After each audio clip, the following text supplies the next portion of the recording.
Welcome to the Women's Money Wisdom Podcast. I'm Melissa Joy, a certified financial planner and the founder of Pearl Planning.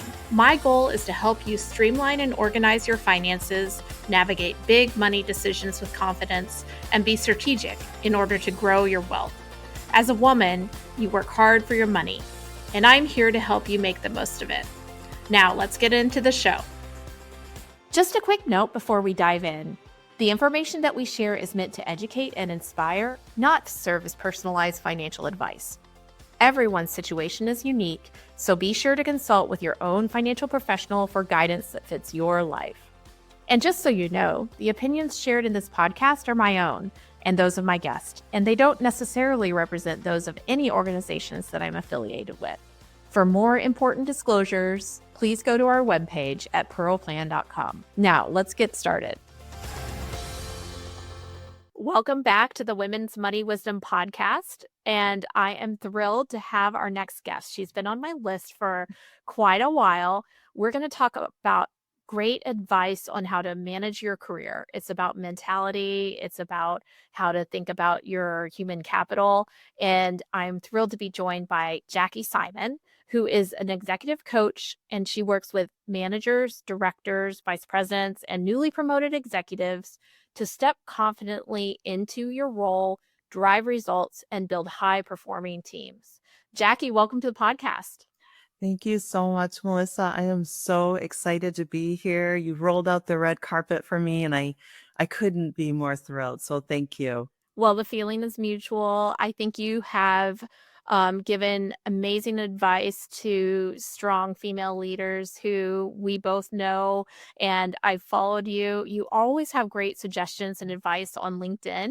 And so I'm excited to have this conversation today where we can really dive deeper into anyone who's looking to manage your career. Or I know I've had some clients who really have their eye on the prize and say, someday I'm going to be a vice president, someday I'm going to run a company. How do you turn your, kind of performance into something that rewards you both professionally as well as financially? Exactly. So I work with this topic a lot with men and women, the individuals I coach. And so often I hear the goals around individuals really wanting to kind of grow in their leadership and grow in their career.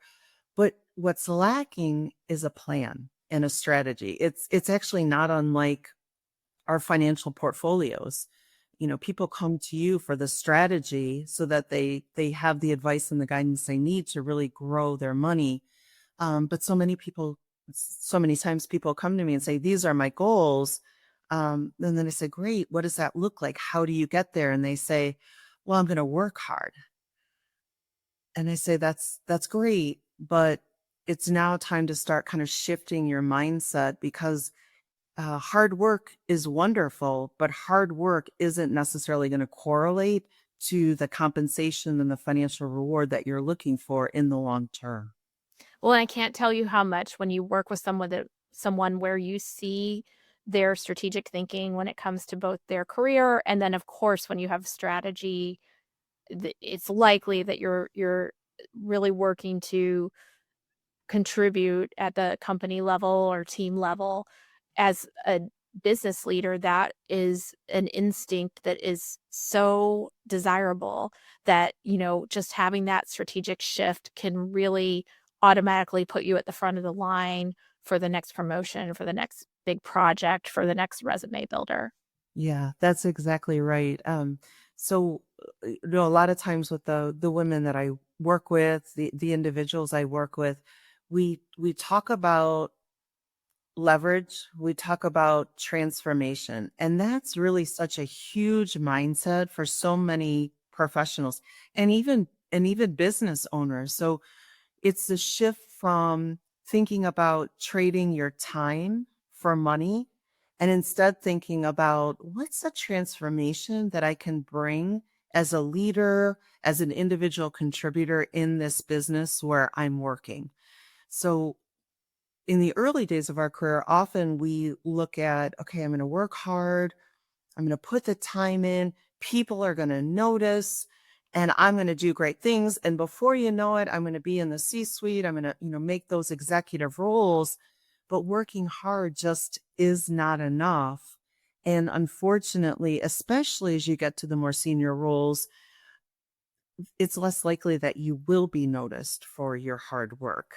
The accolades, the recognition, even the increases in salary follow more slowly at the senior levels unless you're taking the steps to really bring visibility not just to the work that you're doing, but also to the work that your team is doing as well. That's so interesting. I remember early in my career where I was in the transition space from a job to a career where, initially I just thought, oh, Mm, I'll work for a financial planner as an assistant for a while, and then I'll figure out what I want to do when I grow up. that's right. Um, but I would try to, kind of pull together the work resume, and I really felt like it was back when the TV show Survivor was first coming out. It was like a game of Survivor, like what do you want to present? How can you be valuable? Things like that. And I think if I'm like talking to someone who may need services like yours, how would you be able to tell whether you just were like putting in the work versus having a strategy? Like, what would be the distinguishing features between I will always put it, I always do my best, and in as broad of a stroke as I can versus I'm a strategic thinker when it comes to my career. A lot of it comes through how the individual shows up when they come to me and what the current challenge or kind of what their current reality looks like. So it really depends on the challenge that the individual comes to me with. But inevitably, especially at the senior levels, this topic will come up. So interestingly, I had a client session yesterday, and one of the things that she asked me, and I get asked this question quite a bit, was we were talking around the challenges of I'm putting in the work.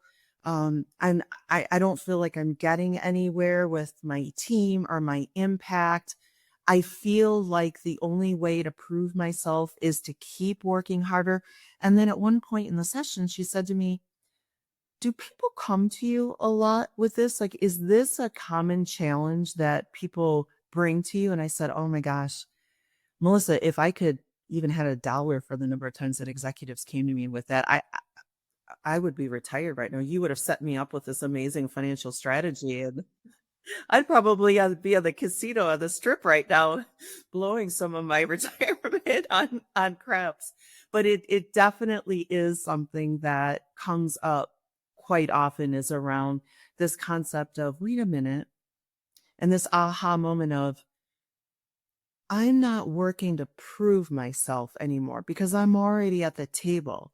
Now I'm working for what's next in my career. And the way to get there is by showing other leaders, showing the company what I can do now and growing a successful team behind me so that when I step up and step into the next role, there's somebody else that can take my role.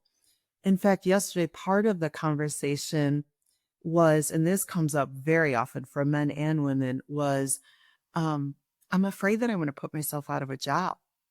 And so that's why when I could be doing all this work to research and really come up with strategy and be proactive in my work, but I'll open up Windows in my browser and put away all the things that I bookmarked because I'm waiting for the next emergency or the next issue that my team is going to pull me into. And they said, yeah, that's a really common idea, this fear of being replaced, but that's actually what you're working for. And that's where the real financial rewards come is when you are replaced, not because you're going to lose your job, but because either there's going to be a new opportunity that's created for you in the company because they saw the great work that you do, or somebody's going to come from the outside and say, you know what? I've heard some couple really great things about you. Let's go have lunch. Let's go talk about what you do and what you want to do in the future. Oh, that's so interesting. I have benefited from kind of having my career course played out in a former role where I thought it was my forever job. And then, there just came a point in time, both for me and the people around me, where I was like, I thought once I climbed this mountain, everything would feel perfect. And instead, I'm sitting there like, is this going to be the rest of my life? And at the same time, my leadership peers were like, it doesn't feel like, you're going to be who we want to be with. And so that's when I opened Pearl Planning, which was such an exceptional, like that door closing and this door opening is so rewarding, financially as well as personally in terms of the way my life is, kind of built today. But that can feel so scary when you're someone who has, uh, when you're someone who, has just been a loyal contributor who has always been rewarded for that. So how do you coach for the uncertainty that is required to evolve over time? Well, even just with the thought of what's scarier, um, the idea of not growing is really actually for me it's a frightening thought. Absolutely. For me too, it would just be so difficult to be the same every day for years.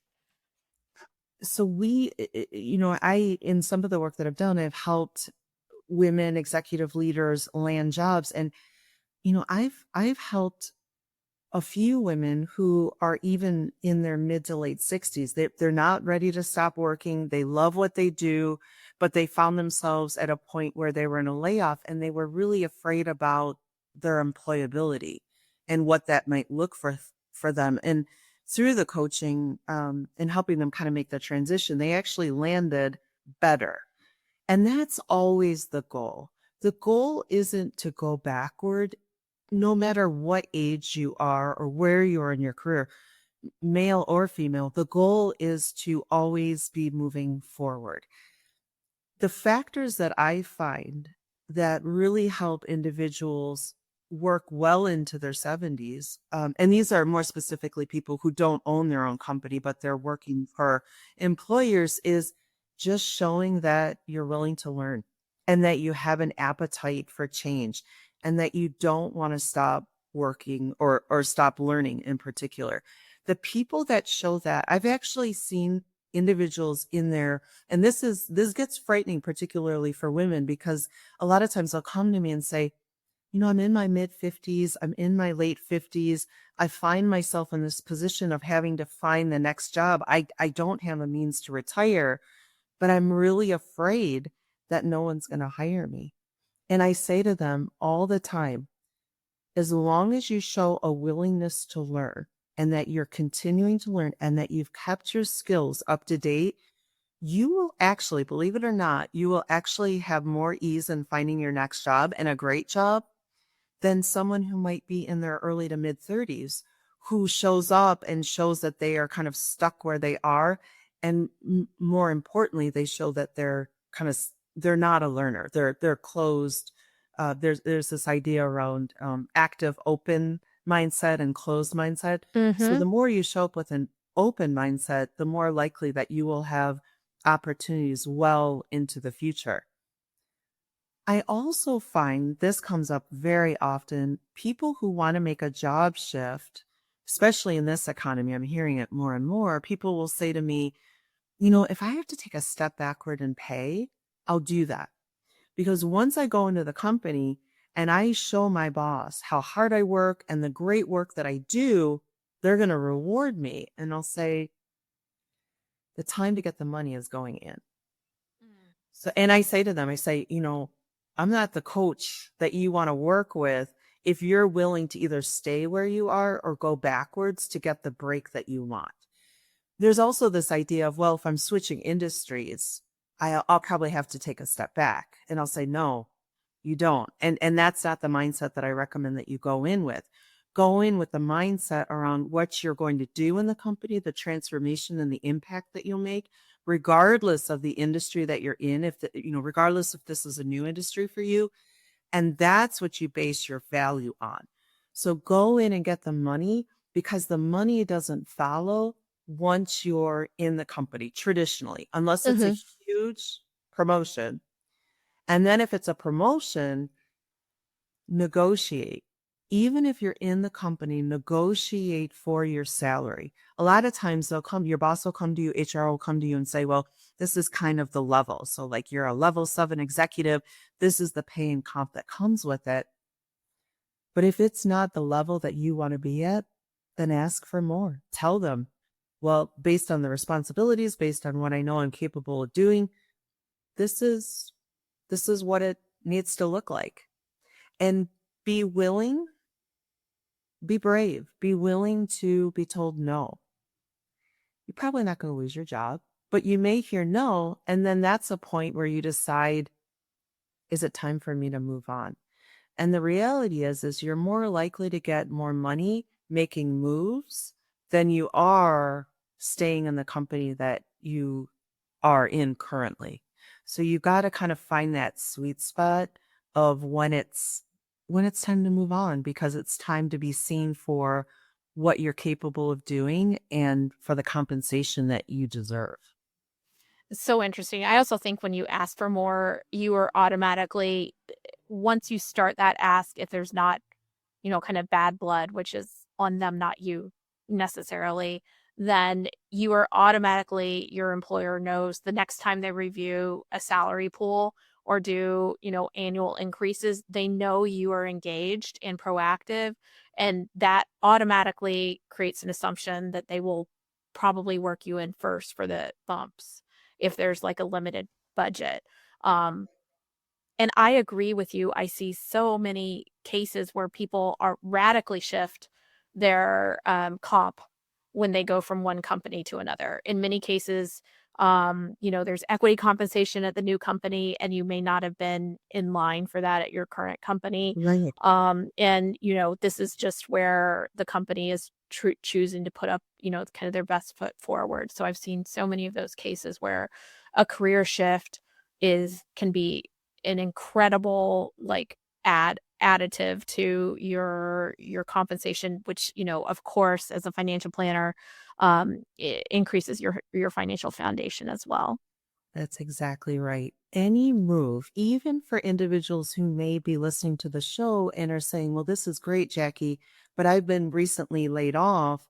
In order for me to go to the next job, I might have to take a pay cut from where I was previously. And I would still advocate for that individual to think differently, to kind of shift their mindset. There's just like you said too, there's also ways to negotiate where it may not come in salary specifically. It could come in equity. It could come in bonuses. And the way to truly understand what your value is not to have the conversations internally with HR, with your boss, with senior leaders, but to have the conversations externally. Reach out to people, start to understand based on the work that you're doing in your company, what what does that look like elsewhere? Get advice. But that's one of the really biggest pieces of advice that I could leave individuals with today is always be talking and thinking and networking outside of the company, Hmm. because you got to be doing your research. And the number of times that I've heard someone say, I made this job move and I'm actually angry with my previous employer because of how little I was paid. But they didn't know until they actually were either forced to make a change through a layoff, or they finally just said, it's time for me to move on. I want to do other things, so I'm going to look externally. And it was a shock. And I feel badly at that point, but then I say, you've got to, now is your chance today and in the future to change that, to change that situation so that you're never in this position again. Always be asking for and advocating for what you want and for what you're worth, what your value is, and what you can bring. Yeah, network can be everything because Yes. think about the people that you may work with in the corporate world. While I talk about being an entrepreneur, most of my clients are, employees and in many cases executives like the people that you work with. And maintain relationships with people who move to other companies. That's a I great way to do things. Companies will often provide mentorship within the firm, but you don't have, sometimes that's not as safe of a space as someone who's Right. outside of the firm who can advise you on that strategy that you're talking about, Jackie, as well as just a perspective where, they can, there's a little more objective, kind of analysis of, oh, this might be better for your firm, and you need to be advocating for this or that. So I think it's the people are everything in so many Yes. cases for your Yes. career. Yes, yes, and the people you know, and in fact, this came up in the coaching session yesterday, not just the people that you know, but the people that you are choosing to surround yourself with. So what came up in that coaching session yesterday was find the leaders, 3 to 5 leaders within the company that you admire, who are doing the things that you want to be doing, or who you're anticipating are comped at the level that you want to be comped, and get to know them and Mhm. learn from them. And if those people don't exist in the company that you're in currently, find them externally. But it's really about that, the thinking of surround yourself with the 5 best people that you know, because you will grow with them. And then when you outgrow them, find the next 5 people that you admire and want to be more like, as a way to grow yourself and grow your opportunities, and financial, your compensation. So it's always really kind of looking more externally than it is internally. And that's one of the things I was guilty of it in my career. That's one of the things that I did. I kept my head down. I was really focused on doing the work on the company, and I lost sight of what's happening externally, to get ideas, to bring them back Mhm. to work, to better myself for my own fulfillment, you name it. But it's really important not to lose sight of yourself within the company. I couldn't agree more. I think when you make those connections too with people within the company, it doesn't take much, right? Like, hopefully, you have a chance encounter, you meet each other, you schedule some time to connect. But it really, once you have made the effort a couple times, and also, you may be able to bring something to the table as well. You may be working on Yes. something. When we talk about those open, active learners, you may have been responsible for something that they haven't worked on yet. Maybe you're doing AI, and they want to get to know it or something like that. So be open with your skill set as well, but it really only takes a few times before it's a natural, Right. friendship, Right. That's or peer, where you don't have to be as strategic. It happens more naturally, and those people also could introduce you to people external from the firm if you're looking for that mentorship. It's more formal, but you need an introduction for that. That's exactly right. I am working with a woman currently. She's incredible, and she's really grown in her career, and she's been really deliberate about it. So at any point in your career where you feel a little lost, that's a really good point to check in with other people who know you, or other people who may be doing the work that you're doing.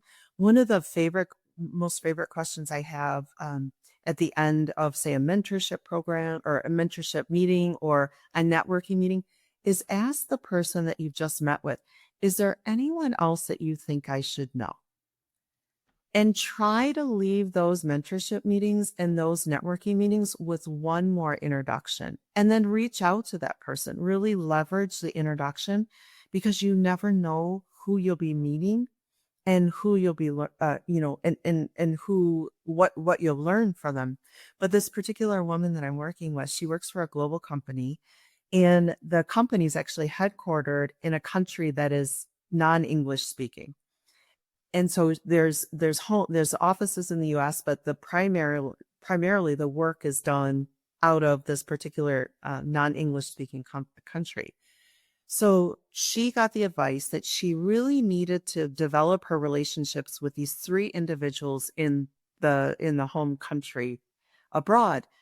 And boy, was she nervous, because she had never done that before. And not only that, there's this language barrier.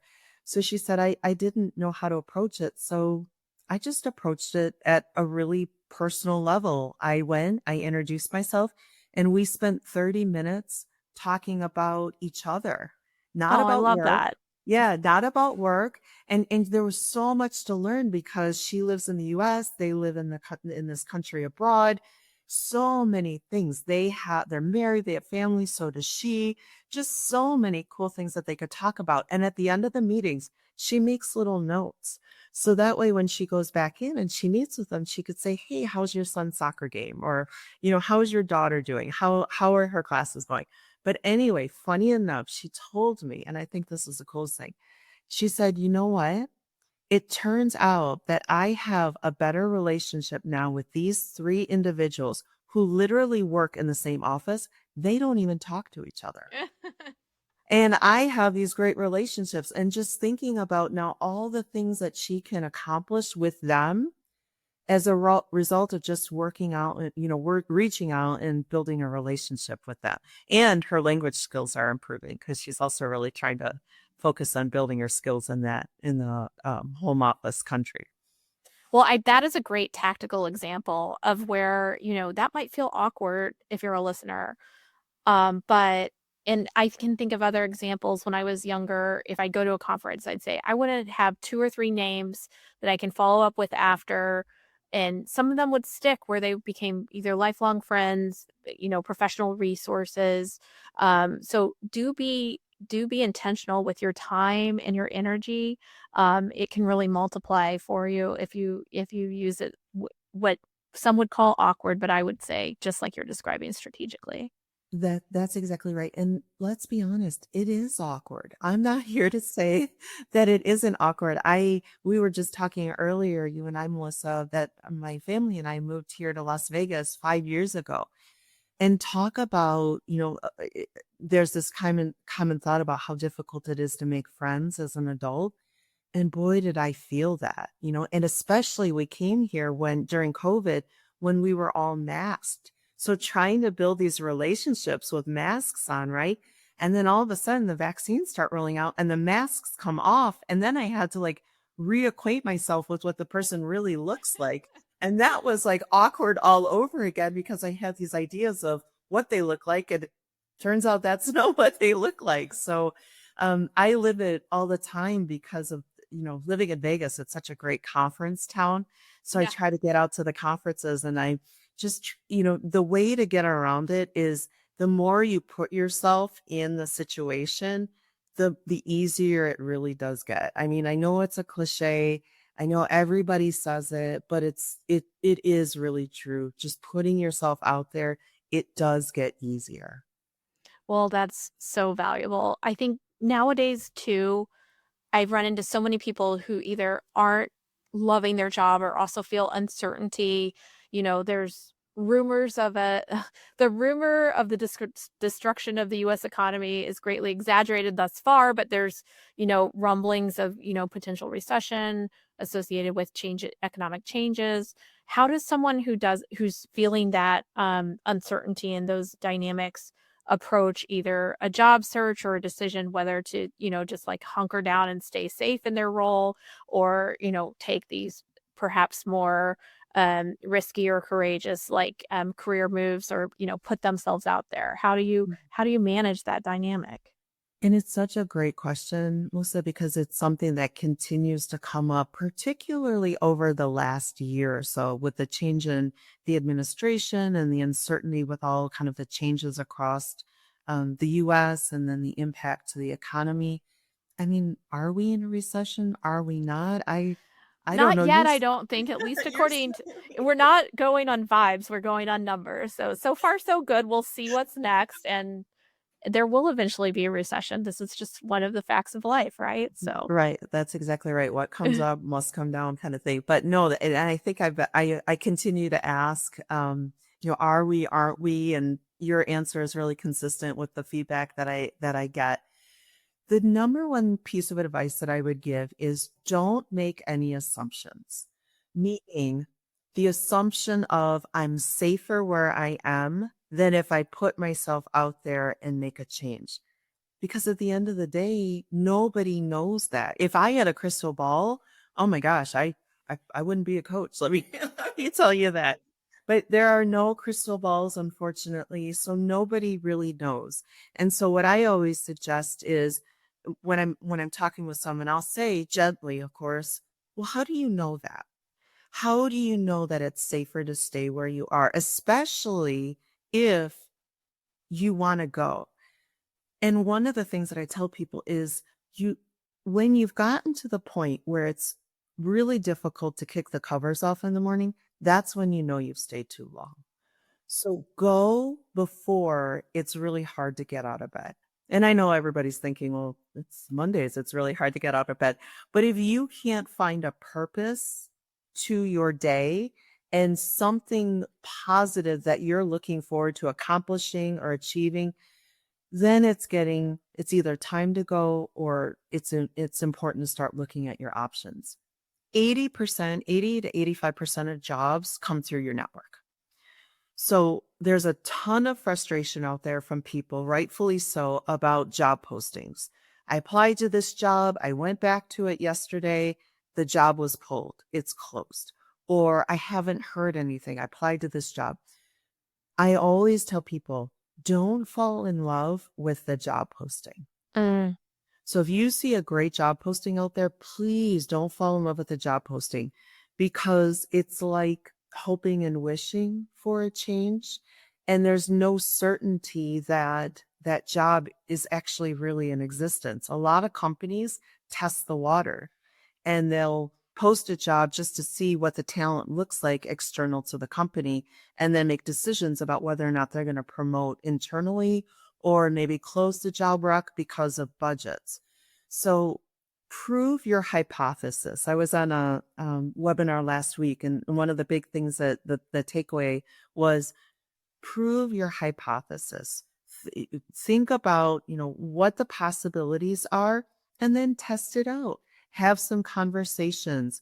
Check out LinkedIn. See if you know anyone who's connected to someone at a company that you've always heard great things about or you've always wanted to work there. It's like your dream employer. Ask for an introduction to someone so you can kind of understand the landscape there. And the ideal situation not only is that the job will come through your network, but that, believe it or not, even in this day and age, that the job is actually created for you. So the company and people meet you and they say, oh my God, Melissa is outstanding. We need her on the team because of the way that she would fit with our culture and the skills that she would bring. We don't have anything open currently, but what could Melissa be great at here? And then the job is written for you. And that to me that's goals, is when the job is written for you. I love that. And we were just hiring for a role and changed the position description when we found the right candidate to Yes. be more of a fit Yes. for them. Yes. And that's one of the things that one of the reasons why I suggest to people not to fall in love with the job description is because, in my opinion, in my experience, job descriptions are written for the unicorn. Yeah. Yes. And the reason why is the hiring manager will write their job description and then they will share the job description with their boss who will add some things. And then they're going to send it to HR, to talent, and they're going to add some things. And before you know it, there's nobody on earth that exists, quite honestly, that meets all of the requirements of the job. And women in particular are less likely to apply for jobs They'll unless they self-select have out, like right? 90% of the Yeah. experience. Men apply at 60%. Women apply at 90%. So I always say to my female clients, I say, if you recognize 50% of this work, apply for the job. Put yourself out there for it. And so that's why I say don't fall in love with the job. Fall in love with the culture. Fall in love with what the company does, its purpose, its mission, who it serves. Fall in love with the people that you would get to work with, but not the job, because jobs can come and go. It's about what you can do as your greater purpose that really has the meaning and has the compensation that follows.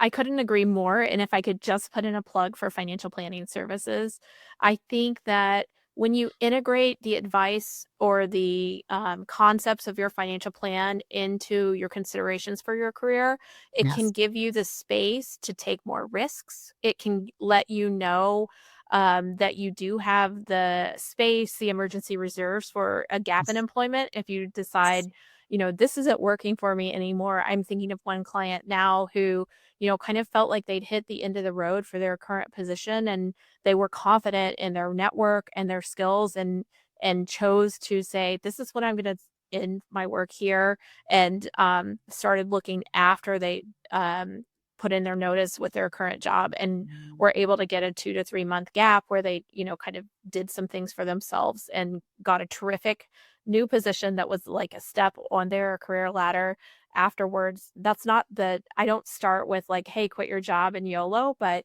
that can work. And you can also know, like, if you're kind of in a dead end, hey, you've got some space to make some decisions and to advocate for yourself, to invest in an executive coach, all of those good things, because that your financial plan and your financial circumstances can make a big difference in what you can decide to pursue, I feel like.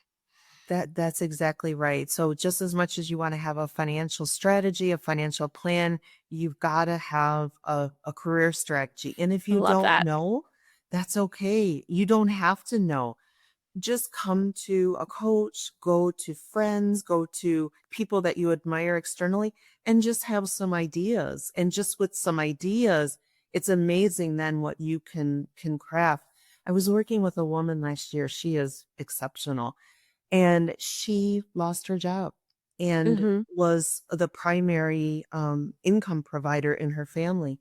And And it boy, happens to yeah, more people than you think when you're yes, sitting in that moment and thinking, I'm this, how did this happen to me? You are yes. not alone. Yes, no, you're not alone. And there's so many people around you that want to help. Hmm. Um, So and sorry to so interrupt, back to her. no, no, that's such an important note to add. And this woman is amazing. And so she was architecting her search. We were working closely on it. And because income was something that she was really concerned about, she started putting herself out there for consulting. Hmm. And through the networking of the consulting, and she was phenomenally successful in how she positioned herself and how she got the work. And at the end of it, after a year, not only did she more than replace the income that she would have earned had she continued with her previous employer, but she got a job offer from one of her clients. And she Oh, is wow. just so happy. So she accepted the offer. She's working with them. Could not be happier, could not be more successful. But that's something to think about if you're in between jobs or you're thinking of putting yourself out there, is by doing some consulting work, that's a great way for your next employer to say, come do this with me full time. I Hmm. actually get job offers frequently that I turn down because I love what I do. But I'm not closed off to it because you never know what opportunity could come up that could replace this in an even more meaningful way. So, but for right now, I'm happy where I'm at. But it's about talking, talking to people externally, and then always just testing the waters. If you've got a skill, if you've got a talent, test it. Do a side hustle. I love the ideas of side hustles, especially for people who are thinking about going out on their own. Test the concept, test your hypothesis, get some work, do the side hustle, see if entrepreneurship is right for you or, how you might need to change or shift. And you never know, you may not end up going into business. You may actually end up landing the next opportunity at a bigger salary and a bigger responsibility level just by starting a side hustle. I love that so much. And what I'm thinking as we, kind of are wrapping up the conversation is, how do I get more Jackie Simon wisdom? And so tell us a little bit more about where we can find you, follow you, and for those listening who are really looking to, kind of turbocharge their own executive journey, how do they work with you? Oh, thank you so much for that. So I love that. We want more Jackie Simon. I should make bumper stickers. You can find me. So I have my website's at JackieSimonCoaching.com. I have a very regular and intentional presence on LinkedIn. And I think you'll be sharing out my Yes, LinkedIn everything's profile. in the show notes. We'll be happy to Per- do that. Perfect. But I take a really intentional stance towards sharing knowledge with individuals because knowledge is power. So I'd love for you to follow me on LinkedIn and feel free to reach out. One of the things that I offer anyone who's interested in coaching is a free discovery call. Because if you're exploring coaching for yourself and really thinking about having, whether it's your executive strategy or your career strategy, make sure that you're working with a coach that really gets you, that you really vibe with, because chemistry is probably the most important thing in a coaching relationship. Yes, the results are important, but you get the results by having a voice with your coach and through the chemistry and the vibe that you have with each other. It's amazing the things that you can accomplish together. So check out JackieSimonCoaching.com and then please follow me on LinkedIn. I love to meet new people, especially if you're here in Vegas, Yeah. in Henderson, Nevada.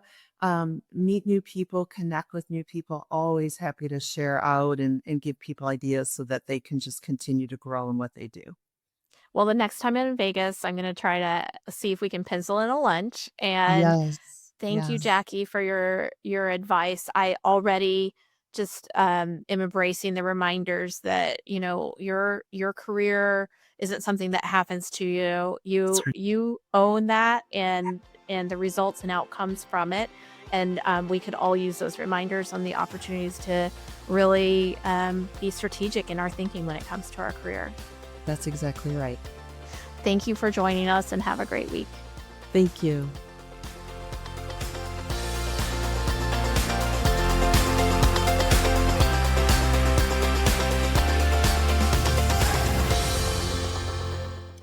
Thank you for listening to the Women's Money Wisdom Podcast. If you found value in this episode, the best way you can support the podcast is to forward an episode to a friend or leave a review. Go to pearlplan.com and the podcast link to get all the resources and links mentioned.